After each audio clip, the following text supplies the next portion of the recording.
Саламатсызбы урматтуу окуучулар. Бүгүнкү сабагыбыздын темасы Евразия материгинин ачылыш тарыхы жана изилдөөлөр тууралуу болмокчу. Евразия материгинин аянты кенен, тарыхы терең болгондуктан бир сабакта окуп бүтүү мүмкүн эмес.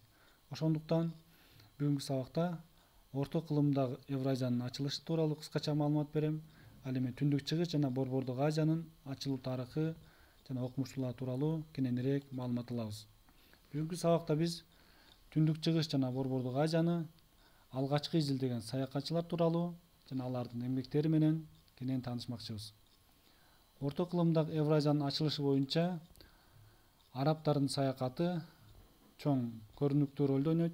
Анткени алар саякатчы, соодагер болгондуктан Индияга, Кытайга чейин көптөгөн жерлерди сүзүп барып, кеме менен кыдырып, алар өзлөрүнүн саякаттарын сүрөттөп жазышып, карталарын түзүп калтырышкан.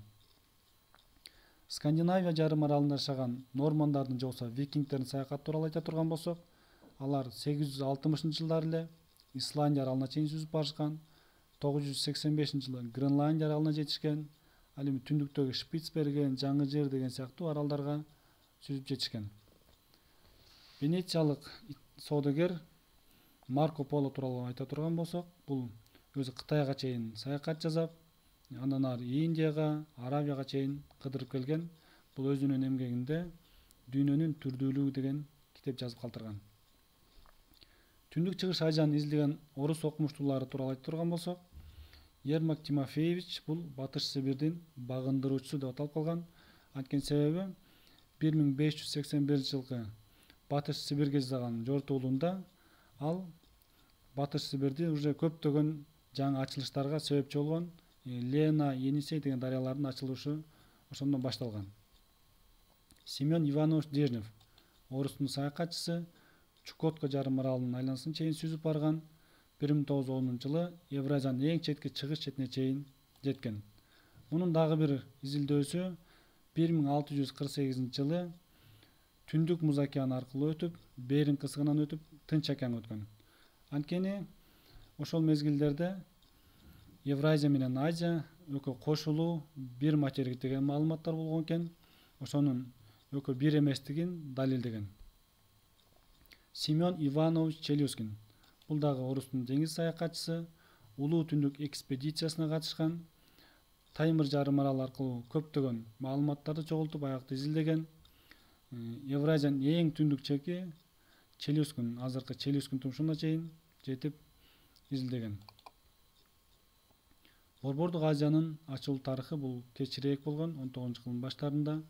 Бул Борбордук Азияны изилдеген окумуштуулар тууралуу айта турган болсок, Петр Петрович Семенов Тяньшанский, орустун географы, саякатчы болгон.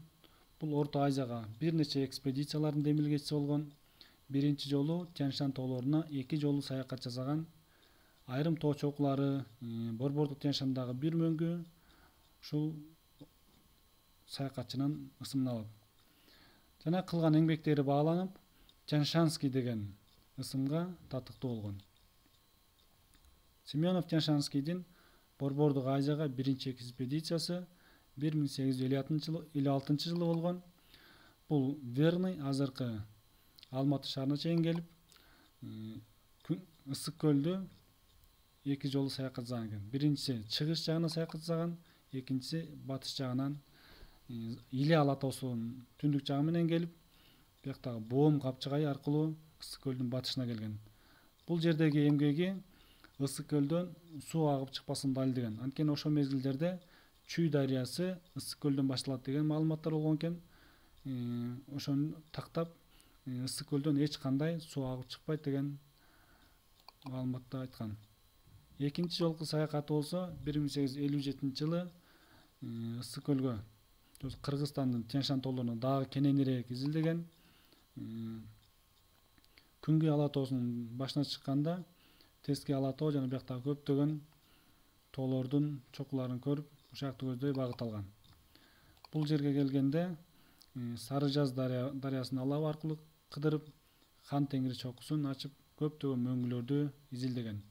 Бул саякатында Тяньшан тоо системасынын чек араларын аныктаган жана Тяньшан тоолору Альпы тоосунан бийик экендигин, бул жерлерде жанар тоолордун жоктугун далилдеп жазып кеткен. Семенов Тяншанскийдин Балыкчы шаарындагы эстелиги. Кийинки саякатчыбыз Николай Михайлович Пржевальский. Орустун саякатчысы, географ, Борбордук Азиядагы биринчи жаратылыш изилдөөчүсү деген алтын медаль менен сыйланган. Борбордук Азияга 4 жолу саякат жасаган. Азыр эми ошо 4 жолку саякаты менен кыскача таанышабыз.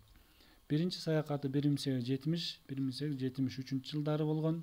Биринчи Пекинге келип, бияктан уруксат алып алып, Далай Нур көлүн изилдеген. Андан кийин Тибетти көздөй көптөгөн чөлдөрдү, тоолорду ашып жөнөгөн. Бул түндүк Тибеттин ичкерки аймактарына биринчи жолу кирген европалык саякатчы болуп эсептелет. Экинчи саякаты 1876-1877 жылдары Зайсандан Лобнор көлүнө чейин келген. Лобнор көлүн изилдеген, ден соолугуна байланыштуу кайра артка кеткен. Үчүнчүсү 1879-1880 жылдары болгон. Бул саякаты биринчи Тибет саякаты деп аталат. Бул максаты ошо ичкерки Тибеттин дагы ичкерки аймактарына чейин кирип изилдөөнү максат койгон. Бирок бул жерге келгенде Тибеттин ичкерки аймагына кирүүгө уруксат бербей койгон.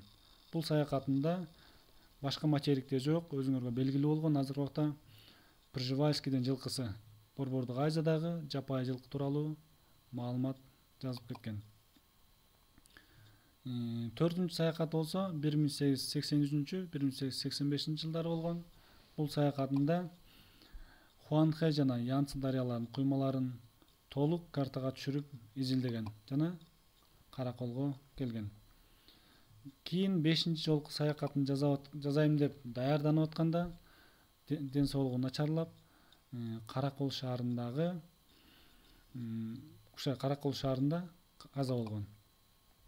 Бул Пржевальскийдин ошо 4 жолку саякатындагы ушундай китептерди жазып калтырып кеткен. Бул Пржевальскийдин мүрзөсү Каракол шаарында жайгашкан. Бул өзү каза болоор убагында айткан экен, мени көлдүн жээгине көмгүлө, көлдүн абасы мага келип турсун деп айткан экен. Пржевальскийдин музейи бар. Ысык көлгө барып калсаңар, Каракол шаарына барсаңар, сөзсүз түрдө музейин барып саякат кылууңарды сунуштайм. Бүгүнкү сабагыбызда үйгө тапшырма контурдук картага ушу Семенов Тяншанский менен Пржевальскийдин экспедицияларын контурдук картага түшүрүп коесуңар. Сабагыбыз аягына чыкты. Көңүл буруганыңар үчүн чоң рахмат.